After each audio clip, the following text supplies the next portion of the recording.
Хаос во Фондот за здравство. Вработените утре излегуваат на предупредувачки протест. Ако до 31 мај не им се согласат платите, се заканија со клучна врата на фондот од 1 јуни. Вработените револтирани велат дека нема да работат без пари ако владата не им го реши итно проблемот со примањата и тоа пред избори.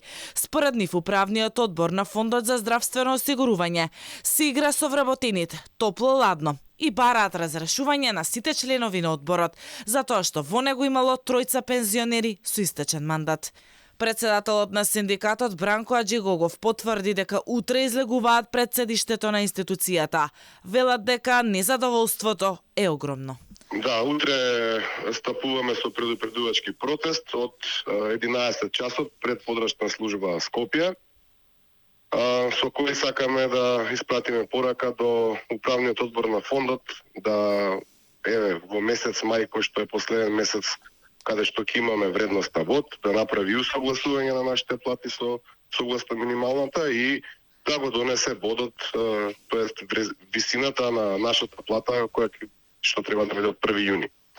Дополнително нашето барање као синдикат е дека тотално е нарушен принципот на функционирање на овој управен одбор. Алфа дознава дека минатата недела имало состанок на управниот одбор на фондот, каде на дневен ред било согласување на платите на вработените. Но членови на одборот гласале дека за тоа нема да има дискусија, односно ја отстраниле таа точка од дневниот ред и ја оставиле за после изборите. Синдикатот тврди дека вработените во ФЗОМ имаат пониска плата од сите сродни институции, министерства и администрација во здравството. Според нив 1/4 од вработените земаат плата под минималната, а 1/4 добиваат минимална плата. Ако ФЗОМ на 1 јуни ги затвори вратите на институцијата и подрачните единици, повторно ќе виси исплатата на породилното отсуство, боледувањата, лекувањето во државата.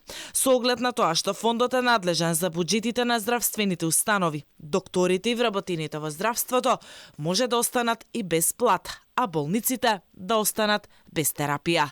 Штрајк на Фондот за здравство имаше и пред 3 месеци со слични барања за повисоки плати и разрешување на управниот одбор.